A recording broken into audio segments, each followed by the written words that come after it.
Olá pessoal, e aí, tudo bem? Dando continuidade um pouco sobre a nova medicina germânica, então hoje nós vamos falar sobre a terceira lei. A terceira lei é o sistema ontogenético dos órgãos, dos tecidos também, né? Então, o Dr. Hammer consolidou nessa terceira lei como que cada tecido embrionário se comporta quando saímos da normotonia. Lembram do gráfico da última lei, da segunda lei? Né, que a gente está lá na normotonia, acontece um DHS e a gente entra no estado ativo do conflito, no estado ativo do estresse. Então, conseguiu consolidar, né, nessa lei qual é o comportamento dos tecidos embrionários. Mas o que são tecidos embrionários?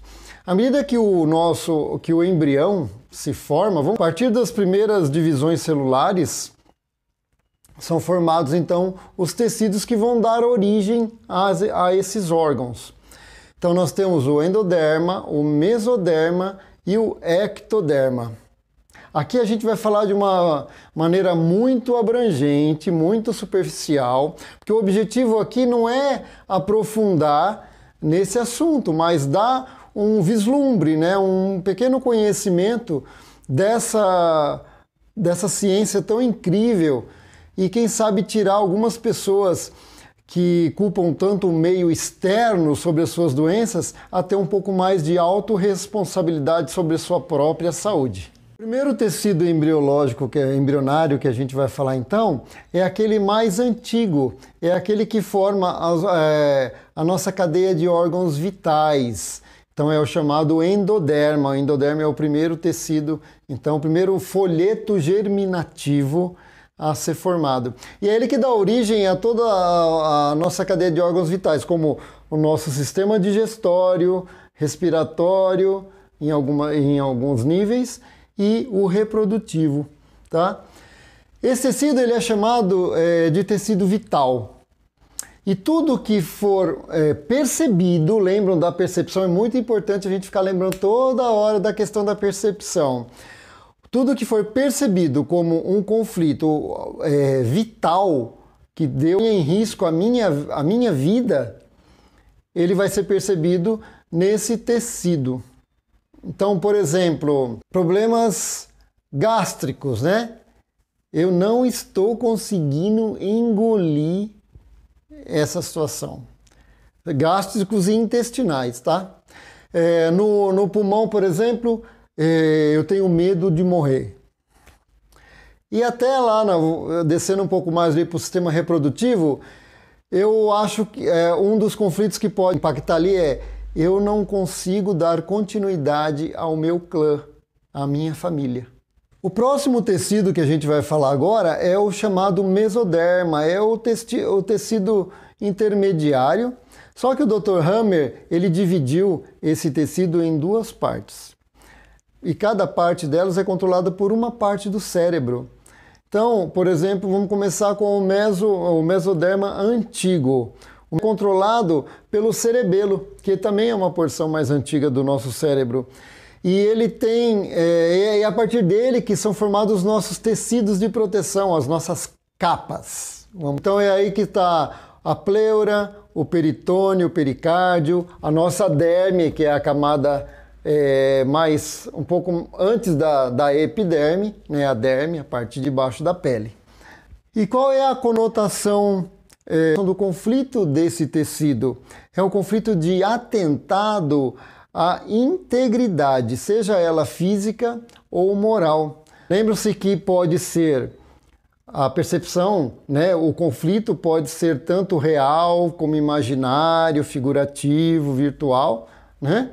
Então, por exemplo, no pericárdio, nossa, senti aquelas palavras como uma facada no meu coração.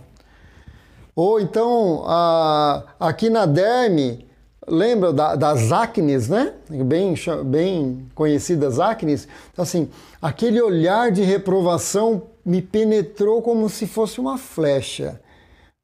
É importante dizer aqui, então, porque essa lei ela fala sobre o comportamento dos tecidos vinculados a cada parte do cérebro. Então esses dois primeiros, o endoderma e o mesoderma antigo, eles estão vinculados à parte do cérebro antigo. E qual é o comportamento? No estresse, o comportamento é de proliferação celular, com a tentativa de aumentar a função do órgão para conseguir superar aquele conflito. E na fase de PCL, na reparação, lembram do gráfico de ontem, do último vídeo? Na fase da reparação celular, então, acontece uma degradação dessas células que cresceram e começa, então, a eliminar essas células na fase PCL. A outra parte do mesoderma, então, é a chamada mesoderma novo, controlado pela medula encefálica, né, pela substância branca do cérebro, e ela engloba tudo que for relativo à nossa estrutura física. Então, músculos, ossos, cartilagens, ligamentos, falando de uma maneira bem superficial, tá? Porque existem outros órgãos vinculados a ele, mas a gente aqui está dando só uma pincelada para efeito de conhecimento. Então, são os conflitos que impactam diretamente nesse tecido. São os conflitos de autodesvalorização, de impotência e de submissão. Então, por exemplo, aqui alguns exemplos. Eu estou com um problema na minha coluna. Então, a conotação pode ser: não sou capaz de carregar tanta responsabilidade. Ou aqui na cervical ainda, não consigo enfrentar essa situação de cabeça erguida. Problema no joelho, não consigo achar uma saída. Tenho que me submeter a essa situação. E o último tecido é o ectoderma. O ectoderma é a parte mais externa do nosso corpo. É o que dá o contato, praticamente, dá o contato com a área externa, né? Então aí estão cabelos, unhas, pele e algumas mucosas também.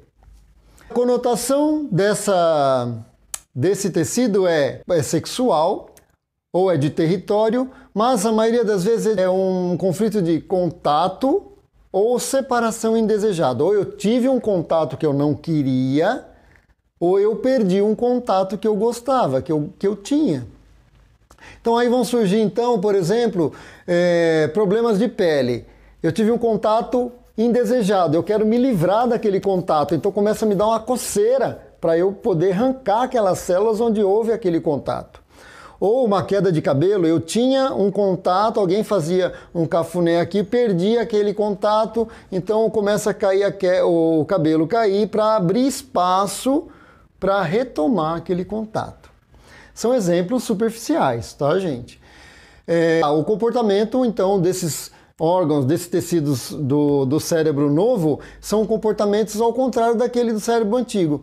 Então, na fase ativa existe, então, uma necrose, uma degradação celular, e na fase de PCL de reparação, então repõe-se aquela camada. Então pode ser uma necrose, uma despigmentação, então aí a gente pode pensar no vitiligo também. E na fase de PCL, é uma fase de reparação, então começa a ser repostos essas células.